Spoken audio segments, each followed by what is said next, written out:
están 430 años en Egipto y al salir cruzan el Mar Rojo. No me quiero adelantar, pero esto es lo que hacemos cuando entramos al camino del Señor. Venimos de Egipto, del mundo, de costumbres, de hábitos, de paganismo, dioses ajenos. Y una de las principales cosas que hacemos al salir del mundo es que nos bautizamos, o al menos debería de ser la principal cosa que deberíamos de hacer después de aceptar a Cristo, después de tomar la decisión de dejar el mundo atrás, porque el bautismo significa muerte, sepultura y resurrección. Muerte a Egipto, muerte a los malos hábitos, muerte al mundo. Sepultura, ahí se queda ese viejo hombre y resucita en Cristo un nuevo hombre. Así que sigamos. Están en Egipto 430 años, cruzan el mar y después de ello pasan 40 años en el desierto, una cuarentena. Después de ello es que entonces entran a la tierra prometida, conquistan, hay una batalla y ahora sí son una gran nación. Me encantó descubrir esto, porque es lo que tú y yo deberíamos de hacer si queremos seguir a Jesús, si queremos seguir a Dios, si queremos ser ministros suyos, salir del mundo, alinearnos, bautizarnos, dejar la cuarentena representa desierto, abstinencia de lo que le causa placer a nuestra carne. Imagínate los israelitas. ¿Degustaban lo que le causa placer a su carne estando en el desierto? Imagínate tú en un desierto. ¿Tomarías Coca-Cola fría? Dudo que haya. Representa el desierto. Así que volvemos. 430 años en Egipto, pasan el mar, desierto, 40 años, luego batalla, para ser una gran nación. Lo vemos en la imagen.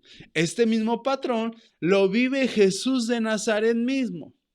Nada más lo vemos en Mateo. Mateo capítulo 2 nos dice, de Egipto saqué a mi hijo para que se cumpliese lo escrito por el profeta. Nos dice que de Egipto sacó a su hijo. Capítulo 3, versículo 13. Jesús se bautiza en el Jordán. Eso representó que el pueblo de Israel pasara por el Mar Rojo, un bautismo, ya lo dijimos, muerte, sepultura y resurrección. Aunque Jesús no necesitaba morir, sepultarse, en el mismo capítulo después del 13 se nos descifra que el mismo Juan le dice, no, ¿cómo te voy a bautizar yo a ti? Tú eres más grande que yo, no. Pero Jesús le dice, es necesario que cumplamos toda ley para enseñarnos algo a ti y a mí, para que se cumpliese lo dicho desde el principio, es decir, Jesús que vino a cumplir toda la ley, tenía que pasar por el mar también. Así que en el río Jordán se bautiza, para que después, en el capítulo 4, pasa 40 días también en el desierto, en ayuno. Fíjate el mismo patrón. Me voy a los israelitas para que no lo aprendamos. 430 años en Egipto, salen, pasan por el mar, son bautizados, me gusta pensarlo así. Luego 40 años en el desierto y pelean para entrar a la tierra prometida. Jesús, me falta un detalle de Jesús. Para que Jesús apareciera, pasan 430 años de silencio. 400 años, que es la hoja en blanco que divide el Antiguo del Nuevo Testamento, y 30 años para que Jesús comenzara su ministerio, así como Moisés aparece en el 430, desde los días de José, cuando entra en Egipto, 430 años de silencio para que un libertador viniera, que es Moisés. En los días de Jesús, desde Malaquías, Zacarías, hasta que Jesús comienza su ministerio, 430 años. Y si alguien es de disipar del movimiento, me gusta pensar que en el año 1492 Cristóbal Colón vino y descubrió América, y 430 años después, 1922, nace el movimiento. Ok, este fue algo local. sigamos. Jesús, entonces 430 años de silencio, aparece y sale de Egipto, capítulo 2 de Mateo, capítulo 3 es bautizado, capítulo 4 pasa 40 días en el desierto y capítulo 5 comienza su ministerio, en lo cual reúne a 12, a las 12 tribus de Israel, igual que Moisés reunió a las 12 tribus de Israel. Llevamos dos historias. Lo interesante de las tres que voy a decir es que en las tres se repite el mismo patrón, pero hay una cuarta historia y esta refiere, es más, podríamos llevarlo a 5. La cuarta a nivel mundial, ¿qué es lo que tiene que pasar después de la cuarentena que acabamos de pasar desde el 2019, que prácticamente explota en 2020? Me gusta decir 2020, 20 más 20, 40. Ahí está codificado un 40. Quizá estoy forzando la información, no lo sé, pero me gusta mencionarlo. Así que tiene que empatar este patrón contigo, porque si eres cristiano, porque si conoces de Dios, porque si algún tiempo los israelitas en YouTube, suscríbete por favor. Y ahí hay uno de los videos se llama el ayuno. Ok, sigamos. La siguiente historia bíblica es en los días de Josué. En los días de Josué, por supuesto, él venía de una cuarentena. Los 430 años representan una cuarentena. En realidad son 400 años prácticamente y 30 de la vida del libertador. Josué también había estado en Egipto. Josué pasó esa cuarentena, es decir, comienza con esa cuarentena. En el capítulo 3 de Josué, él pasa el Jordán. El título del capítulo 3, ve a tu Biblia, por favor, y el título es El paso del Jordán. Y comienza diciendo que Jehová le dice a Josué, así como estuve con Moisés, estaré también contigo. Y esta será la señal, que abriré el Jordán. Prácticamente le dice para ti, para que los israelitas vean que también estoy contigo y ellos pasarán en seco, en una, ¿cómo decirlo? Representando lo mismo que pasó Moisés. Ellos pasaron el Mar Rojo, pero aún así, abrir el Jordán o abrir un charco, no podríamos hacerlo ni tú ni yo, es poder de Dios. Así que con Josué también se abre el Jordán.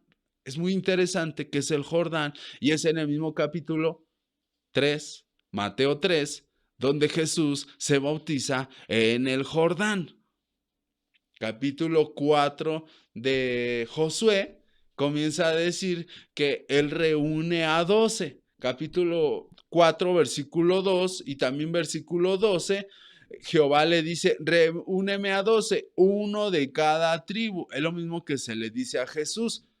¿O que hace Jesús? Porque él vino a cumplir la ley. Es lo mismo que hace Moisés, reúne a las 12 tribus de Israel. Pero entonces ya vimos con Josué, desierto, pasan por el Jordán, la cuarentena, no dice el tiempo de años que Josué fue el libertador, pero cuando tú estudias a los libertadores, incluso a los reyes, como el rey David, 40 años el rey David fue, fue rey. Otoniel, que es el primer juez, estuvo 40 años como juez. La gran mayoría de gobernantes en la Biblia lo hicieron por 40 años, cuarentenas. Por supuesto, no es ninguna casualidad. Así que Josué reúne a las 12 y entonces forma, al reunir a las 12, ahora sí, una gran nación. Y si esto lo aterrizamos, es lo que Dios va a hacer en esta generación. Acabamos de pasar una cuarentena. Así que esta cuarentena que acabamos de pasar ya nos empieza a anunciar que algo se está cocinando. El nuevo orden mundial. Una nueva generación. Por supuesto, hablamos de Génesis. De Génesis hasta Malaquías son 39 capítulos y Mateo es el libro del nacimiento, es el libro de la genealogía de nuestro Señor Jesús. Nace un gen nuevo, como tú y como yo. Entonces, es lo que viene al mundo. pero lo unimos con lo demás que pasó. Y esta generación va a ser solamente un remanente, un pueblo quizá pequeño, porque habla de el nacimiento de algo nuevo y nace un bebé, vamos a decirlo así. Pero en esta última generación, que refiere a los que ya viven, no refiere a los que van a empezar a nacer a partir de este año, refiere a los niños, refiere a los adolescentes y aún a muchos jóvenes. No todos se van a levantar y como en los días de Josué, van a empezar a conquistar, a ganar terreno, van a empezar a luchar contra gigantes. Lo hemos platicado antes. ¿Cuáles gigantes? Todo lo que hoy el mundo está ofreciendo de manera que está acaparando a nuestras generaciones, a nuestras iglesias, nuestras educaciones, nuestras ideologías, nuestras doctrinas. Todo aquello que está influenciando negativamente. ¿Quiénes van a vencer? Por supuesto, Dios, pero ayudado de sus hijos, ayudado de los israelitas, ayudado de esta generación que se está cociendo. Muchos padres, incluyendo el mío, se quedaron en la cuarentena. Y eso les ha preparado, está preparando sus corazones para lo que se está levantando. Se requería que sucedieran ese tipo de cosas. ¿Por qué crees que en los días de Josué fallece toda esa generación? Y entonces los jóvenes que fueron a conquistar a Canaán, que tenían un poco de nostalgia en su corazón, que tenían... no había quizá tanto alivio, tenían fuerza, tenían coraje. Para conquistar se requerían leones que pelearan esa batalla. Es lo que hoy día está sucediendo en el mundo. ¿Cuántos corazones que estaban apagados en este momento se están levantando? Nuevos ministerios, nuevos líderes, nuevas oportunidades para crecer en Dios. Yo sé que me estás entendiendo.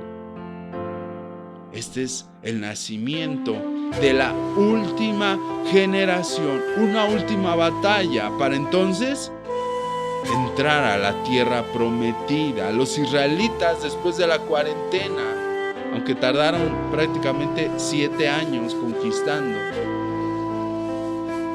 la mayor parte del pueblo de lo que es Israel, no fue hasta que conquistaron que fueron una gran nación. Así que no será hasta que se dé esta batalla que entraremos al reino de los cielos, que entonces el Señor conquistará corazones, pueblos enteros, naciones enteras, la ciencia, las artes, la tecnología, porque el enemigo se ha levantado, pero mayor es Dios. En mi corazón está que entendamos esto, porque es lo que viene al mundo. Hey, no en 20 años, no en 30 años, en esta década, a partir de este año. Si haces cuentas, 40 meses desde el diciembre de 2019, que fue donde rebrotó en China este virus, 40 meses hasta marzo de 2023 son 40 meses. No sé qué vendrá, pero para mí ya es la cuarentena. Así que desde estas semanas y desde 2023 se va a ver, así como se están viendo esos movimientos como corrientes grandes en el mundo que están acaparando a las poblaciones, el pueblo de Dios también se va a levantar y va a haber un avivamiento, porque también va a empezar persecución. Y la Biblia nos muestra, el patrón dice que no hay avivamientos si no hay persecuciones.